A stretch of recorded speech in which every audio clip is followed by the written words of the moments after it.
Hello, everyone, and welcome back to the show. This is Reservations, and I'm Rain Whalen. And I'm the one who steals your sock out of the dryer. Because there's always one. Always one. There's always one, and it's always the left one. You know, That's funny. My grandmother, before she passed away, I don't want to start the show off with such a serious topic, but she had a sewing business called Chanel Creations, and they did a lot of embroidery for people. They essentially became the gold standard in Midland, like for embroidery jobs and stuff like that. Well, they started. I remember distinctly. I want to say when I was in elementary school, sometime she started selling bags, mesh bags, essentially specifically for socks. Yeah. So you would not lose your socks. So the sock monster wouldn't steal them. Man.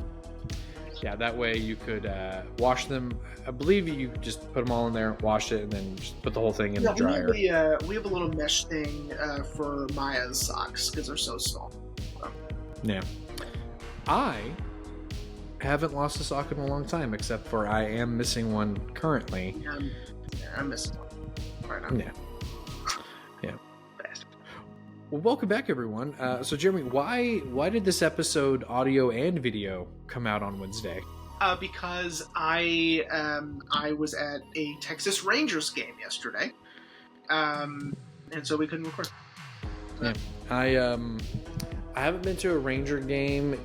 Oh God, it's over 10 years. Oh, you'd love this, man. The new stadium, it's all indoors and it's air conditioned and it's really nice. Yeah, I was gonna say, it's funny. I was telling Ashley, I was like, oh, I wonder if their game got rained out because it's technically hurricane season right now in San Antonio, Houston. And then you sent that picture of Maya, and I was like, is it a ceiling? Yeah. Oh, that's right, they have a ceiling now. Yeah, we have a ceiling. And yeah, it was super cool. I've been a couple of times. It was Maya's first time. So she got a little certificate that said, it was her first Rangers game and, who the Rangers are playing and all that. That was pretty cool.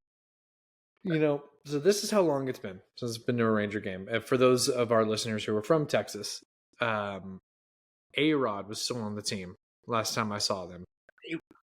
A-Rod was on Texas Rangers? That's where he started, bro. I didn't know that. Because A-Rod was on the Rangers, and then they had another member, another player. I don't remember his first name, but his last name was also Rodriguez, but everyone called him Pudge. Hang on, I'm gonna fact check myself right now because you reacting like you didn't know that. I didn't know that. Oh no, okay, I was right. Thank fuck. Yeah, he only played for the Rangers for 2 years. Okay. Before getting traded to the Yankees. But okay, A-Rod, that is. But yeah, that's how long it's been. So 2000, let's just say 2002. Oh, so 20 years. 20 years, yeah. And the stadium was not indoors. I distinctly remember that. Yep, no, stadium's outside. It's still there, but it's just across the street. Yeah, I love that we're opening the show, a show about movies, talking about sports. A little bit baseball. Yeah. I've said it. I don't know if I've said it on the show, but I know I'm pretty sure I've told you. Baseball is probably one of my favorite sports. It's the one I can follow the easiest. Now I can't talk stats or anything, but it's the one I can follow the easiest. Football, I don't care about that much about football. Could care less. Pretty much there. Yeah, I feel the same way. I like hockey. We like to go to hockey games. So, nice. Yeah. Well, that's more than we do because Ashley doesn't like any sports, so we don't get to do anything. No, it's fine. Although I have told her, even though she finds it boring, I think she would like golf. She's like, I don't know. I think I don't know. I'm like, yeah, but you can take out all your aggression on that ball. Yeah, that's true. And she was like, okay, I might want to try that. I'm like, Solid. that's what I'm saying.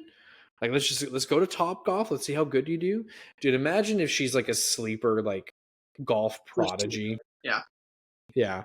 Like I take her to Top Golf and she's just like nailing like the high points. And I'm like, well, now we got to go get you a set of clubs and enroll you in pro golf. That's right. Like Yeah. right now. Pro lady golf. Yeah. Pro lady golf. Well, with that being said, buddy, so what are we talking about today? Okay. So today we are talking about to say dark comedy would be an understatement. I would say this thing is just like, it's jet black. I mean, it's like the darkest comedy you can possibly think of. There was literally, I'm going to get this out now. I'm not going to say what, I'll wait. But there was literally one scene that I audibly laughed out loud.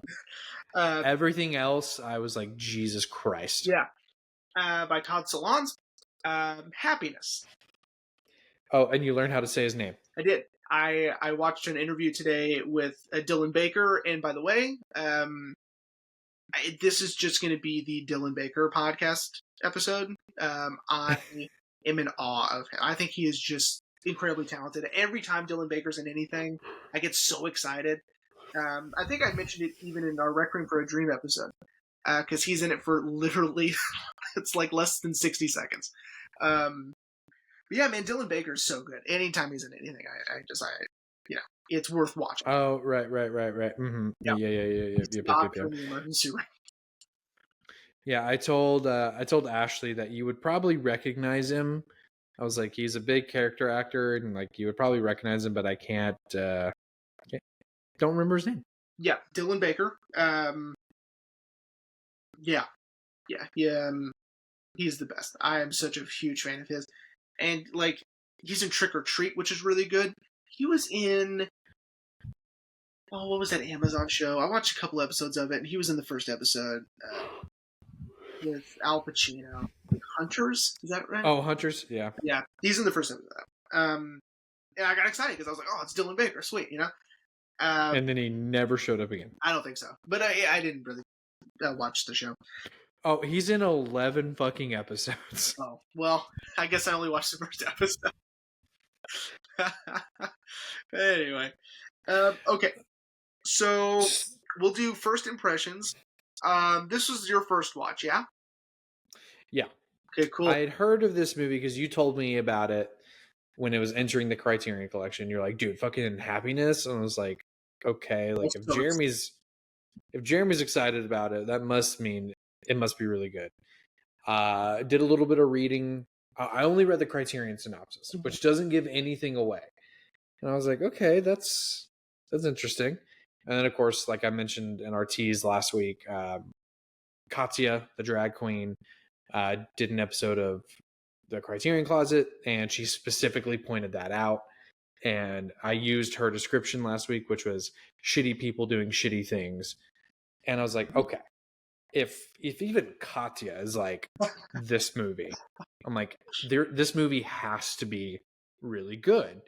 And yeah, so first impression, I did really enjoy it. Yeah. I enjoyed this look into a shitty person's life. And I would say all of them, maybe except for Mona and obviously the kids, are really shitty people. Yeah. But I did enjoy it. It made me squirm a lot. Sure. But and then of course there is the one scene, which again I'll wait to talk about, that made me audibly laugh out loud. Like even Ashley was like, "Are you okay?" And like, it's like this is the one scene that was very funny. Oh, and I guess maybe Joy.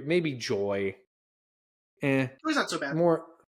Yeah, Joy, more. She's like naive. She's like shitty adjacent. Yeah. Yeah, she's just naive and sort of too naive and too optimistic for her own good. And yeah, it's not good for the other people around her.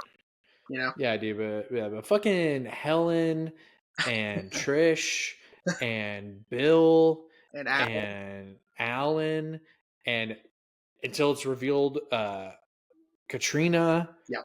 and fucking everyone is such an awful human being. But I guess that's what makes the movie. That's why I don't. I guess that's why I liked it. I was like, Sure. because I was like, I can't not look away. Like, even though fucking God, fucking Dylan Baker, Yeah. Jesus Christ. I know. Well, But I mean, that's why I love him so much, because like he sold it, you know? yeah. Also, all in all, I really enjoyed it. Yeah. I kind of copied you on my Letterbox, and I gave it 5.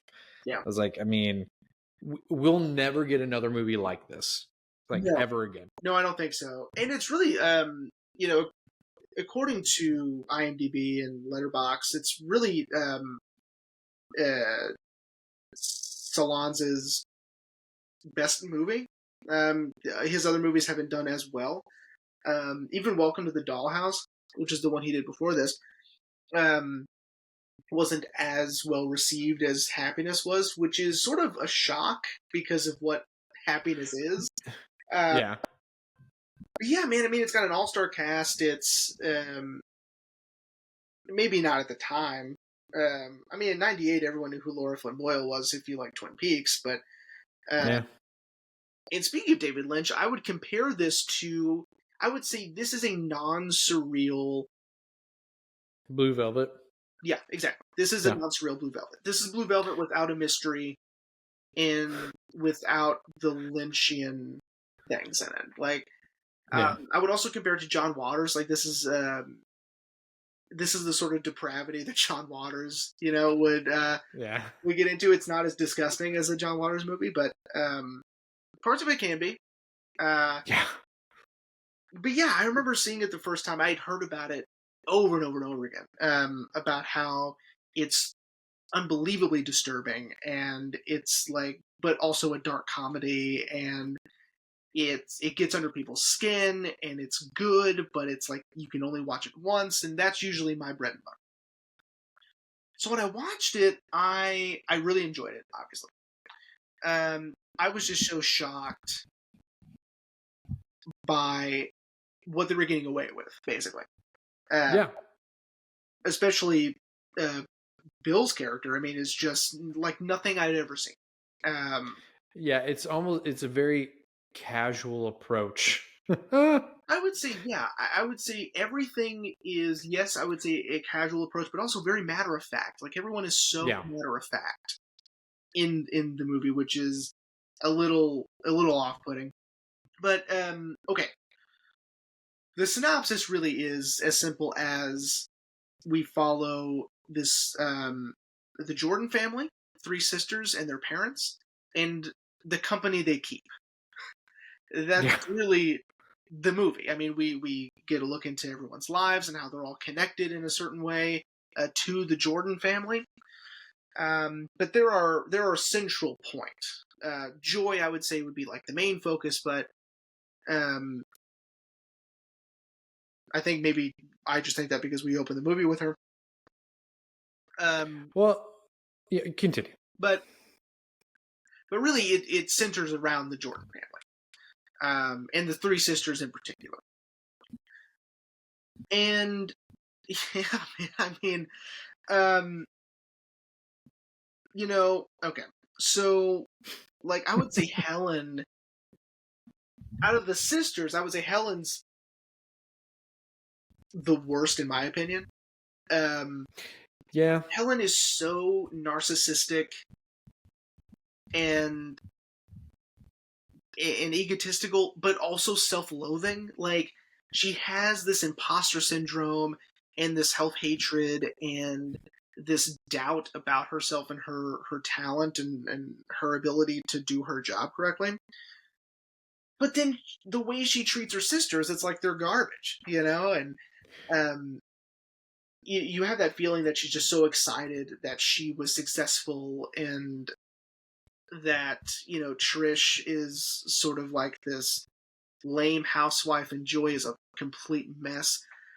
and so she's just excited that she's better than them in a social way. But also Trish just drives me absolutely insane. Yeah. Trish is she's technically doing nothing wrong, and I have no reason not to like her. It's just I just don't like her personality. I think she is just awful. Well, yeah.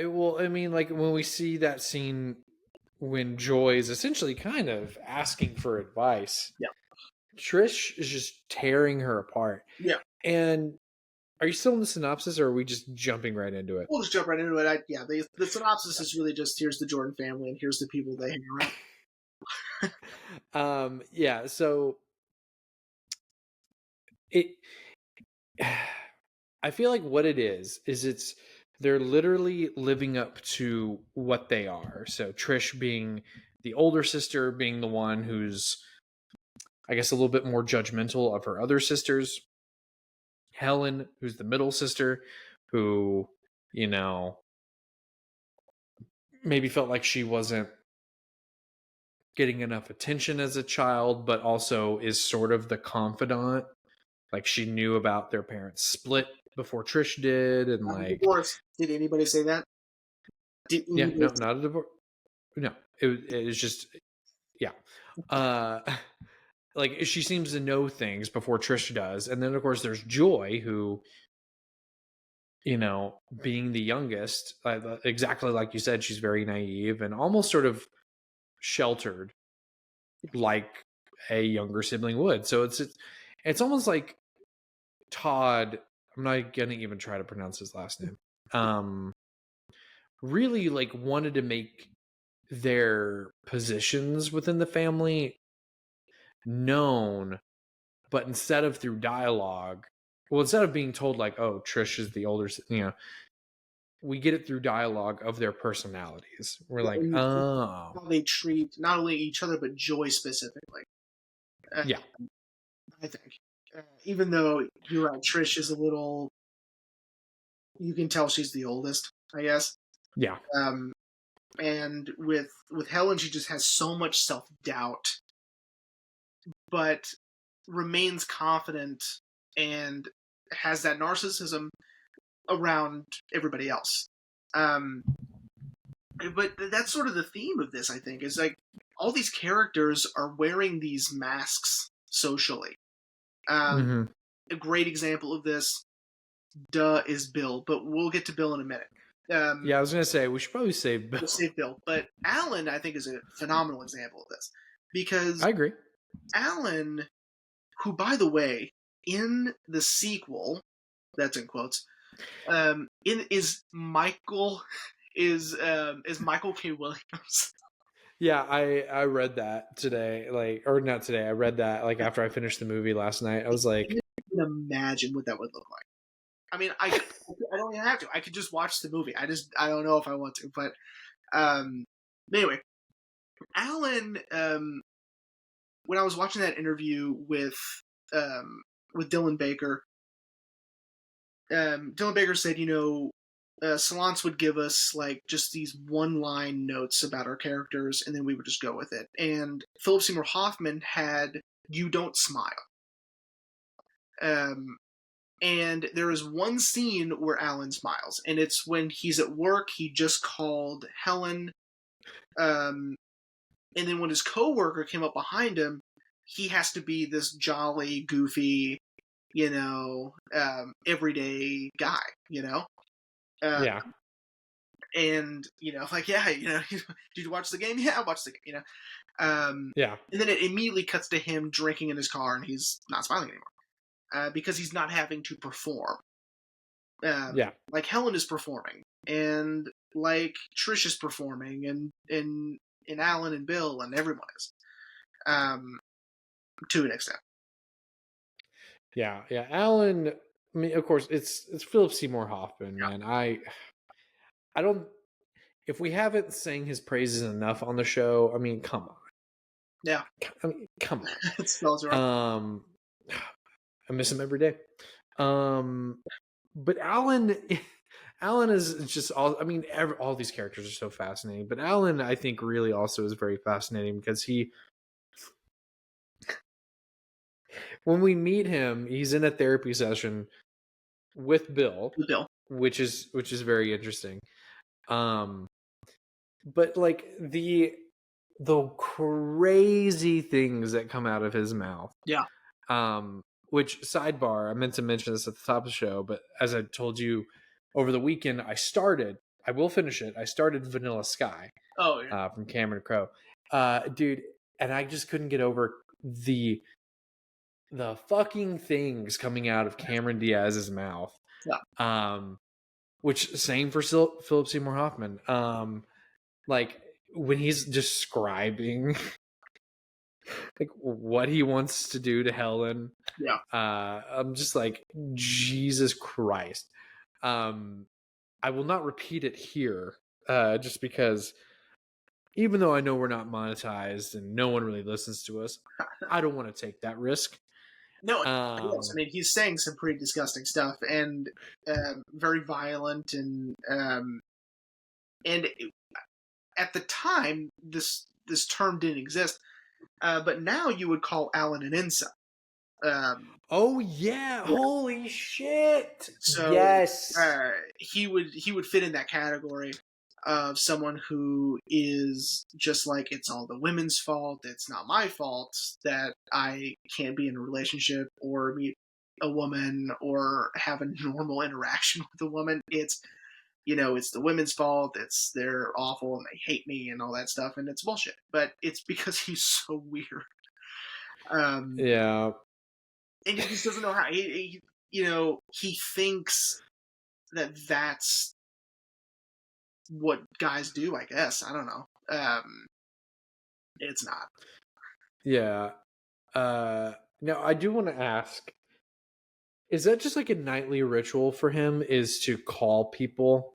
That's my understanding. Because in the phone book, it had all those other, marks in it, and it seems like the pin's always in it. So he does this all the time. Jesus Christ. I know.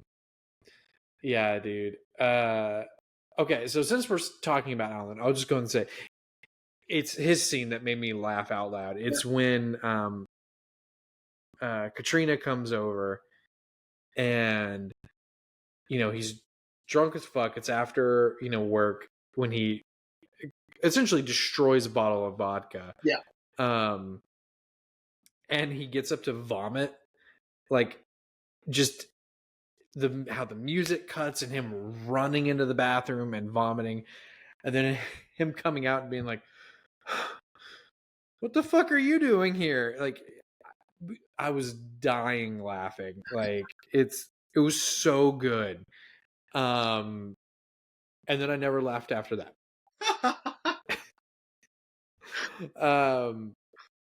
But I guess it was something with, like, again, the music, which I want to talk about later, music playing a role in the movie as well, but just all the comedic beats were just hitting perfectly. Yeah. And then we got right back into the gross stuff right after that, and I was just like, ooh. Yeah. Yeah, this movie is funny. There are moments where I try to pretend it's not supposed to be, right? I just want to know what it would be like if, like, I treated it not as a comedy, but like a straight drama, right? And it's a lot more disturbing, I'll tell you that. Because then I catch myself, like, I mean, I guess we'll talk about this. With Bill and Rufus. Rufus is that's the actual actor's name. Billy. With Bill and Billy, their interactions and their conversations are supposed to be fine. Okay? It is supposed to be like this very awkward, sort of these coming of age conversations, and its awkwardness and the language they're using is supposed to make you laugh. Like, that's fun, right? It does not make me laugh because I am too busy like being mortified by the terminology that Bill is choosing to use, right? Yeah. Because he's not softening with lighter language. He is using the same language Billy is using and adding to it with Yeah. more vulgar than I would choose Yeah. language to have these conversations with my son, you know. Yeah. And so like, and I would catch myself during these interactions, and I'd be like, "That's supposed to be fun. I'm supposed to be laughing at that." Like, but the reason why I'm not laughing is because the movie decides to establish who Bill is before. Because right before that interaction with Billy, he buys the magazine. Mm-hmm. So you're like, got it, you know, and it's completely shocking. Again, like you're not expecting it, and you're not expecting it to go that far, and you're also like, a movie like this is so bizarre because he's one of our main characters. Right. And that's what's so haunting and so disturbing about the movie. And I think what gives it that edge in this dark comedy, because like I said, like the the conversations he's having with Billy are sort of awkwardly funny Mm-hmm. because of the language they're using. It's so matter of fact. It's more vulgar than you would expect, but it's still sincere, and he's still like trying to have this, you know, Yeah. this connection with Billy. But because you know who he is and what kind of a person he is, and that he is a pedophile, that you're like, well, like, is he being vulgar on purpose? Is he using this specific language for his benefit, not for Billy's? You know, he's probably using this specific language because it's like that's what does it for him, you know? Yeah. Whatever. Like, I couldn't stop thinking about that. And so like, and I think I think it was genius to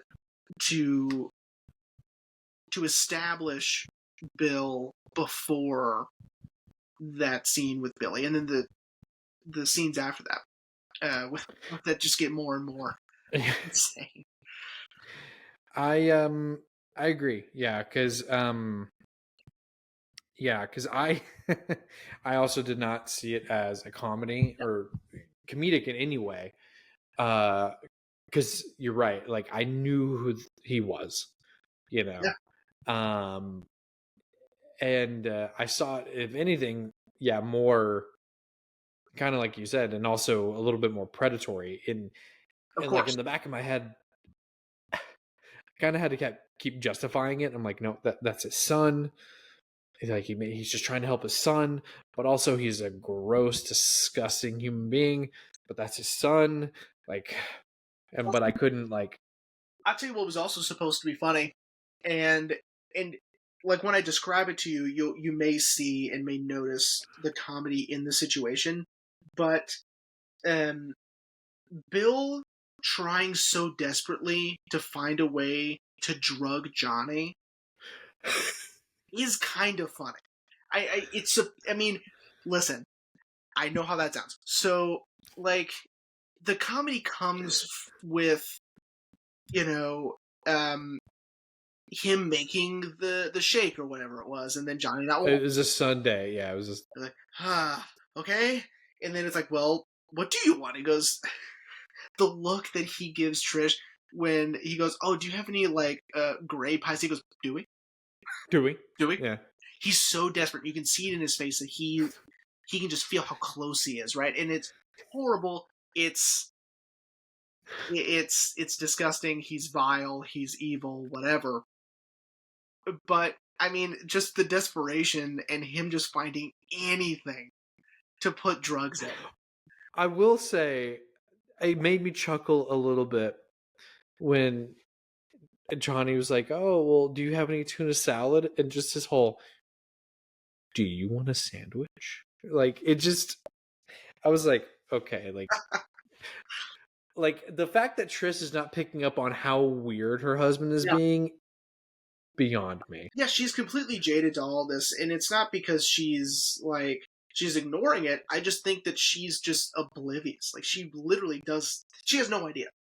You know, Yeah. she doesn't see the signs. She's too busy with her own stuff, like raising kids and being a housewife and all of that stuff. Um, and she just can't see, what's right in front of her, which is this man is trying to give this boy food for some reason. Like, what does it matter? Yeah. And then of course everything after that is completely disturbing and horrifying, and it just toes that line. It's just so, it's like a razor's edge, man, because Dylan Baker's doing God's work with this character. I don't know how he did it, honestly, because he's not too horrible, but he's not too wholesome. Yeah. I think it's the perfect balance of both, where he's still this like goofy, bumbling suburban dad, but he's also this predatory monster and calculating, right? Because like he took that information from Billy, and then he just went to the house. Yeah. Oh Yeah. my god! Like once you realize what he's done to Johnny, I mean, to me, I remember just being, I couldn't believe, I could not believe that the movie is suggesting that he raped Bill, or I'm sorry, raped Johnny. I couldn't believe it. Yeah. Like we have now elevated this movie to a crazy status that I didn't know that movies could get to. Like I didn't know we could do that. And then when he goes to that other kid's house, because Billy just happened to mention this kid's home alone, Yeah. it's so scary, and it is, it makes you think about, about safety, at least for me, having Maya, like, like preventative measures, but I thought it was such a swing for this movie to make, and Mm-hmm. and then he gets you with a little bit of comedy when the cops show up, and he says the wrong kid's name. Yeah. You're like, oh my god, oh, it's just horrible. Well, yeah. Yeah, dude. Yeah, man. And what's even funnier is I did read that in the sequel, Bill is then played by oh shit, I've never been able to pronounce his name. That's good. That's who plays. It's Oh, I see. Really? Kieran. Is it Kieran? Kieran Hines, yeah. He plays Bill in the sequel. That's really interesting. That's a weird choice. Yeah. I do think choices are weird in the sequel. Well, I feel like sidebar everyone, I feel like the choices were intentional. Yeah. Like I'm intentionally going to go out of my way and recast everyone. Yeah, nobody comes back for the sequel. It's super. It's a cool idea. To have the characters be there, but have the actors be different, I think is interesting. Also, having Bill survive the movie is crazy to me. Yeah. I read that there was an original ending where he received a package after Trish and the kids leave, and it's a bomb. Because obviously the whole town knows who he is now. Yeah. And so it's suggesting someone just sent it to his house, right? Probably Johnny's dad. Yeah, I mean, yeah.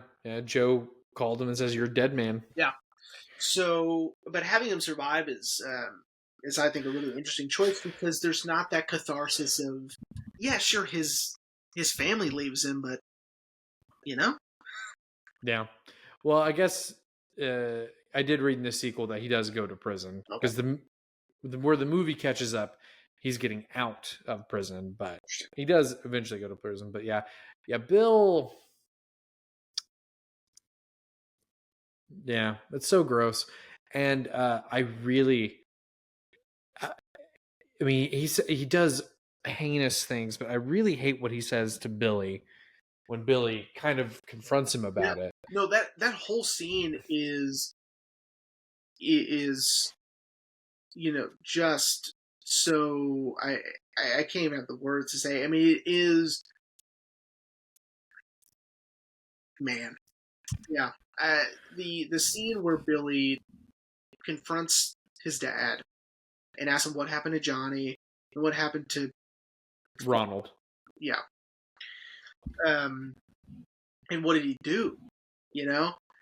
And the way that Bill is sort of beating around the bush a little bit by now he's choosing lighter language. Mm-hmm. But it's devastating. And I feel like it gives the audience a glimmer of false hope Yeah. a little bit. Because, like, for me at least, I kind of started to feel like maybe Bill recognizes. I mean, I know he recognizes that he's got a problem. Sure. But for me at least, it seemed like in that moment he was like, "Wow, I truly, truly have a problem. I need to fix it." Yeah, And then he just fucking ruins it. Yeah, when so he does admit obviously to raping those two boys. Which again, suggesting was bad enough and then confirming it is crazy. Like Oh yeah. I don't know if like another movie has done that to where it's like he has confirmed assaults on these children, right? And children that we've met in the movie, at least in Johnny's case.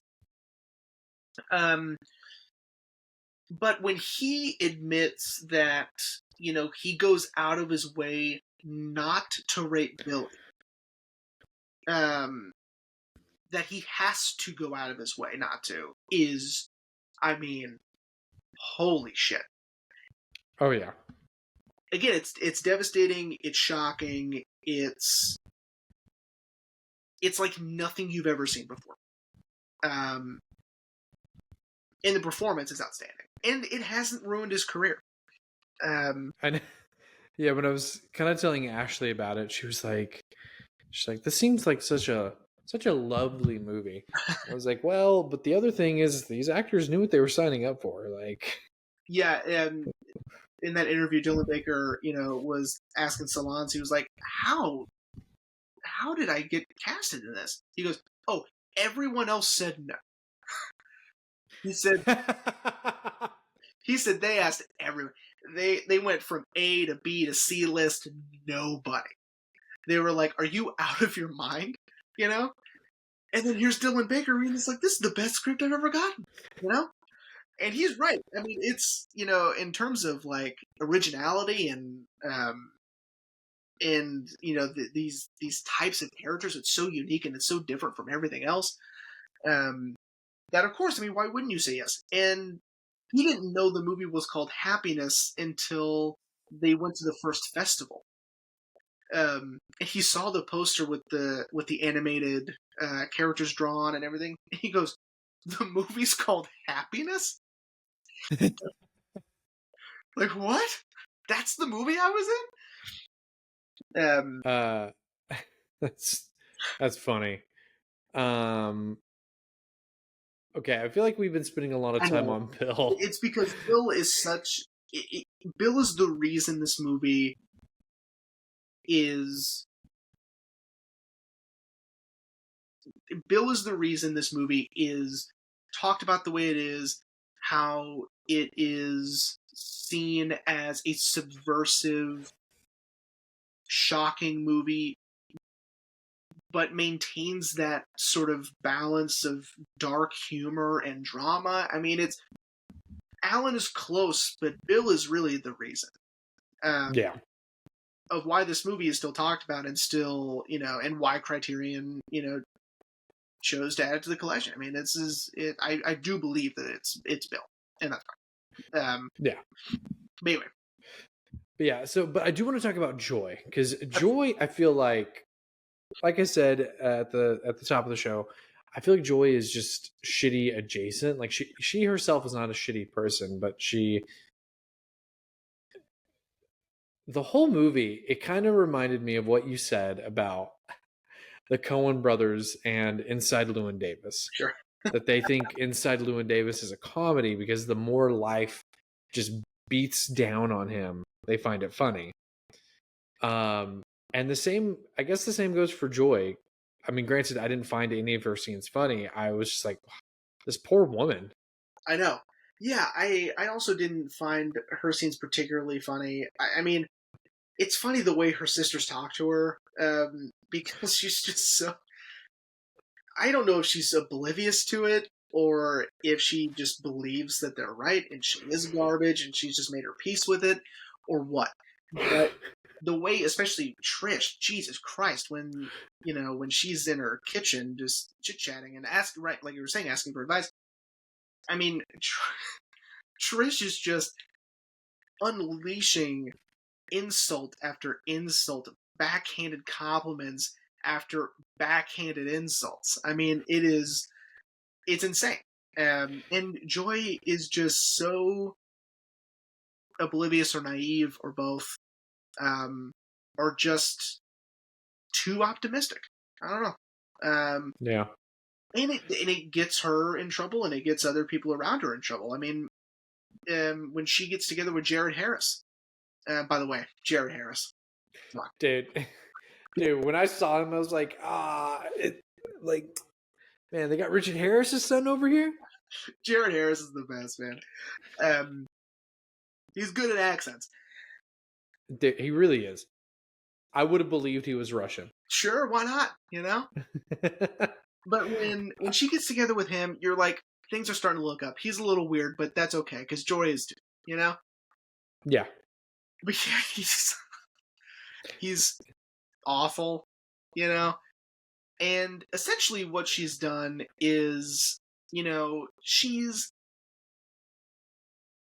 so interesting because she chooses like different moralities than the normal person would. Like she crosses the picket line, at that place where they teach. I assume it's English. ESL. Yeah, I think it's they teach refugees English. And she's crossing that picket line, and it's like, well, she's choosing to side with the refugees, which is fine. I can see that, but also it's like, Yeah, you're a scab. Yeah, you're a scab. That's terrible. You shouldn't be a scab. And so she's showing her light there with her sort of, with her optimism or naivete. And then she's also that poor Russian woman that's with Jared Harris. Yeah. She's hurt this woman with her actions. John Lovitz killed himself because of her actions, because she felt like she was better than him. And he was really sweet. And I kind of thought that, he was right where, I liked this confidence that he had in himself that might have been a mask like everyone else has on. Maybe except for Joy. Yeah. But I believed him when he said that, he sees himself as, this, he's a good guy, he's nice and he's sweet, and he doesn't deserve to be treated this way. I get that, and yeah, Joy negatively affected his life. I will say her scene on the phone, who she thinks is someone else, but it's Alan. That's funny, you know. Yeah. That Although I started to have a suspicion. I was like, wait, I well, think that's I recognize his voice, and I go, "Oh, did I get his name wrong?" Like, um, is she getting set up with Philip Seymour Hoffman? Amazing, you know. Um, well, I mean, their characters are married in the sequel, so are they really? yeah. That's so interesting. Well, because there is that that final scene where Helen says that she met this guy in computers, um, and Trish, man, Trish, look at me, not for you, promise. And that's that sort of and there's that sort of thing where it's what they're saying is no, he's trash like Joy, you know. Yeah. It's just them ganging up on Joy again because that's what everybody does. Yeah.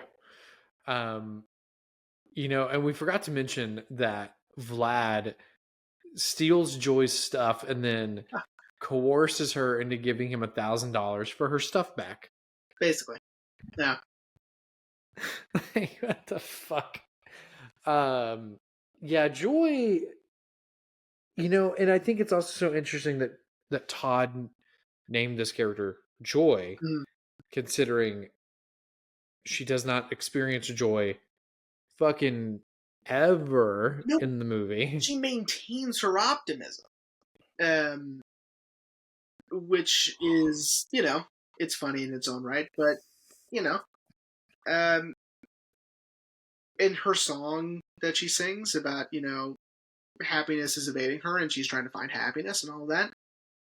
And she continues to search for it. Where other people seem to have settled, she is still in search for her version of happiness, whatever that is. Yeah. Yeah. Yeah. But Yeah, and I would say the weirdest and more, I wouldn't say surreal necessarily, but more deadpan and matter of fact this movie gets is with the parents. yeah, I was about to say, I was like, and then during all of this, there's Lenny and Mona. Yeah. Yeah. It is so matter of fact. Did I say divorce? No. Yeah, like he wants. But you don't want to be married to me anymore. He wants to be alone. And by the way, did you recognize Mona? No. Lenny, it took me a minute. I was like, oh, dude, that's the fucking Jackie Treehorn from fucking The Big Lebowski. Oh, that's right. But no, who was Mona? So, she is. It's because I've seen the movie fucking 20 times. She is one of the friends in the apartment complex in Requiem for a Dream. She's one of Sarah Goldfarb's friends. Oh. What it gives you a diet book, with like the no sugar, no this, no that. Anyway, so she's one of the main friends of Sarah Goldfarb. That doesn't matter. So Dylan Baker and her are both in Breaking Brigade. So yeah, they're just, it's so bizarre, like the way Lenny is and how matter of fact he is and how bizarre it all is and seems like he doesn't want to get divorced, but he doesn't want to be married and he wants to be alone and like he's sort of over just living with people, I guess. Yeah. But then you got that awful woman, Diane. Fucking Diane. Yeah, that he tries to have an affair with, and he's just kind of like, eh. Yeah. Like I said, he's over. Do you think if the affair had been successful, do you think he would have stayed with Mona, or do you think he would have been like, okay, I'm good now? I don't know. Like he seems pretty determined to just not be around anybody. It does make me wonder where the parent storyline goes in the sequel. Yeah. Or if they're even in the sequel. I couldn't find anything that said otherwise. But yeah, it is. It is. So, and I love that Mona starts looking for a new apartment. Yeah. And I love that she even corrects the realtor, like, "Oh, I never said we were getting a divorce. I just said he was leaving me." I love that because it's it's like the cycle of abuse. Like she got yelled at, now she's yelling at her for the same thing. It's so funny. She's like, "Did I say divorce?" Yeah, No. it's Yeah. exactly what he said to her. It's so funny. Yeah.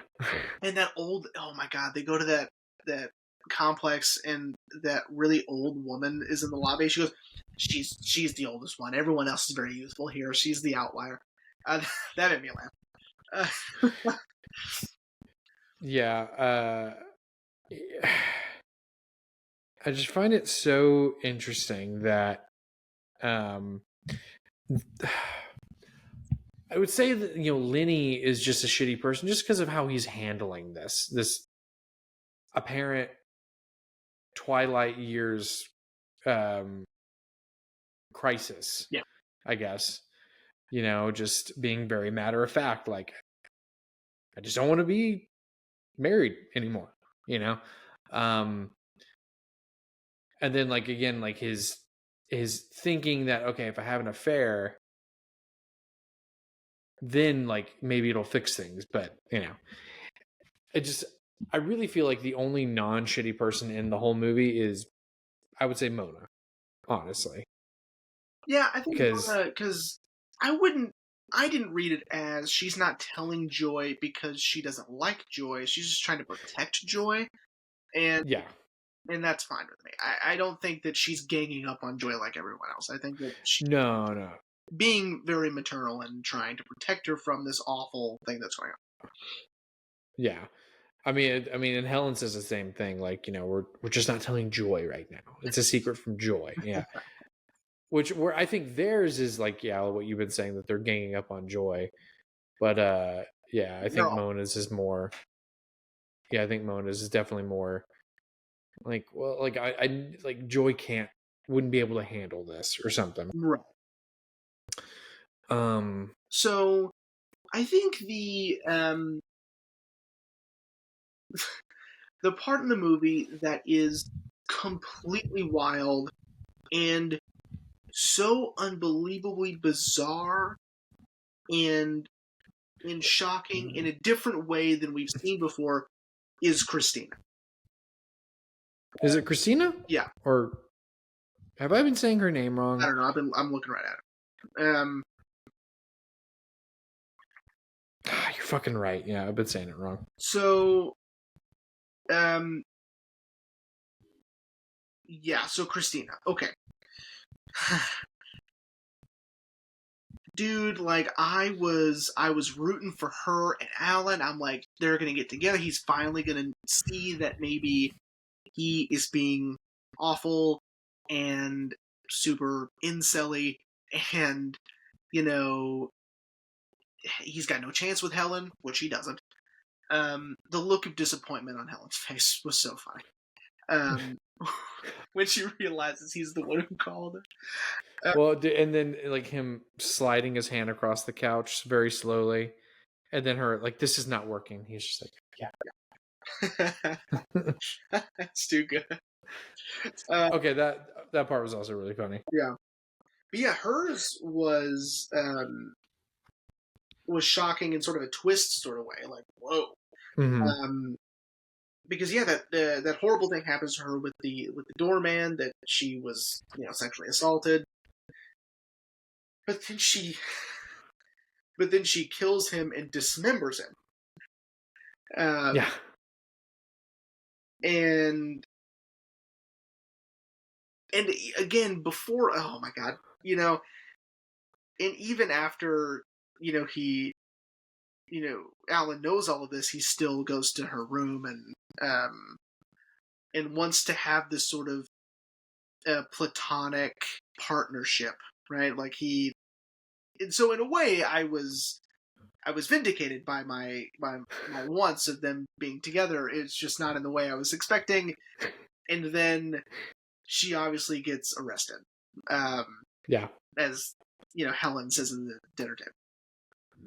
Yeah, that yeah, they still found his body parts in her freezer. Yeah. Yeah, that was yeah. Yeah, I would say that was the most shocking in the fact of like, oh, I wasn't expecting that, Right. especially because everything we'd seen of Christina by this point was she was just very kind of sweet Yeah. and kept to herself and clearly had a thing for Alan. Clearly.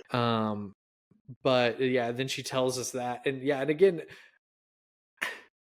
I just love how Alan like takes this information in, and like, oh, we all have our pluses and minuses, and then like when the waitress is like, oh, and can I get you anything? The check, please. Like, but yeah, you're right. Like, he still goes like goes into her apartment and I guess falls asleep in her bed, like not non-sexually, just. Nope. And I think it's because at the center of the movie, too, is all these characters are just alone. Yeah. They're just very lonely, looking for companionship, except for Lenny. He clearly has had enough of it. The opposite. But I think that's kind of at the center of it all, that all these characters are just lonely. I completely agree. Even Trish and Bill, they're alone in their own ways. Yeah. Trish is alone because he is, they're no longer intimate, and he, they sort of keep their distance. Bill is, of course, alone in his, his pedophilia, and so isolating, of course, because he has this awful, terrible secret that he's keeping in the end, and everyone else just doesn't have it. Yeah. Yeah, and it's just very interesting that Todd would take such a. Granted, I haven't seen any of his other films, and I definitely want to see Life During Wartime. Yeah. But yeah, like literally, like talking it out just now, I was like, oh my god, all these people are just lonely. Yeah. That's what it is. Like, yes, they are shitty people, but they're all just lonely. Yeah. Yeah. Except for Lenny. Except for Lenny. He wishes. Yeah. He wants to be lonely. Yeah. But with that being said, buddy, are you ready to wrap up? Yeah. I guess, I hope that when people saw this in the theater and festivals and things like that, that once Billy was able to ejaculate, the whole theater erupts in applause. That's what I'm hoping for. I rewound that scene and made Ashley watch, and she was like, "Did he just say what I think he just said?" I was like, "Oh yeah, he did." Yeah. I mean, Jesus, I do love this movie. I think it's tremendous. I just think that it's hard to recommend, and it's hard to explain why it's a great movie. Because once you lay it all out there, it's sort of like, why would you like this? Like, like on paper, it's sort of like, why no one wanted to play Bill, Yeah. It's like, why would you? Yeah. Oh, 100%. Yeah. But the movie's fantastic. I love it, and I'm glad you enjoyed it. I agree. Yeah, no, I really did enjoy it. I didn't think I was going to. Like, after I learned a little bit more, I was like, ooh, I don't know if I'm going to like this or not. And I was like, okay, I actually do kind of like this. Yeah. And I think it is because at the end of the day, again, Todd is telling a story of human connection. But fuck Bill, fuck that guy in the mouth. Yeah. But again, everyone else is searching for that human connection and to get through their loneliness somehow. So yeah, I really liked it. Awesome. Well, what are we talking about next week? So, buddy, what are we talking about next week? This kind of came to me at the last second. Obviously, you witnessed me. I did. Having this epiphany. I guess we're going to keep the theme going with shitty people. But this one has to do with shitty people, not because they're shitty people doing shitty things. They're shitty people because of one thing. And that one thing is drugs. Gotcha. And also, I wanted to talk about this movie because the director right now, man, he's riding high right now with a recent release. So next week, Jeremy, we're talking about Danny Boyle's Trainspotting. Cool. I have never seen this movie, obviously. Well, very good. I almost told you when I picked it because Ashley hates this movie. She has not seen it all the way through. She got to the dead baby scene and was like, "Nope, I'm done." Yeah. It's fair. And has told me repeatedly how much she hates this movie. When I bought it on the Criterion, she was like, "Ugh." But it glows in the dark. Well, and mine doesn't because I never actually I need to get it to where it can start glowing in the dark. I haven't tested mine. I just know it can. Yeah, but I've always heard though too that with how this movie is, it's also really good and really delves into addiction, kind of like what Aronofsky did with Requiem for a Dream. Of course, this was before Requiem for a Dream, right? It's a little more. This is 96 as well. Yeah. Yeah, and of course, we got our boy Ewan McGregor, leading the way, getting to actually use his actual Scottish accent. And I've always wanted to see it, especially because I remember them making a sequel years later. Yeah, they called it T2, and I thought was pretty fine. Yeah. But yeah, man, Johnny Lee Miller is also in this, and I really love Johnny. Yeah, dude. Ashley and I don't know why, we watched Hackers about a year or so ago. And we're like, whoa, this movie's really fucking good. And then we're like, oh shit, is that Matthew Lillard? And yeah, dude, fucking Johnny Lee Miller is, I feel like in modern audiences, kind of underutilized, but definitely in the 90s, man, he was fucking in everything. Yeah. I did watch a season or two of Elementary, which I kind of liked. I was gonna say, I thought you had the complete series. I don't have it anymore. It's gone. I know. I should know. Maybe one day I'll get it back. Who knows? But yeah, man. And of course, also right now, Danny Boyle is riding high with 28 Years Later, which I've told Ashley, we gotta go see. And of course, you and I both love Danny Boyle. And what better way to talk about him than the movie that really helped springboard his career, Absolutely. So, yeah, man, cool. I'm glad you're excited. Cool. Yeah, absolutely. Yeah. Trainspotting's awesome. All right, everyone. Well, we hope you enjoyed this episode on happiness, and we'll see you next week for Trainspotting.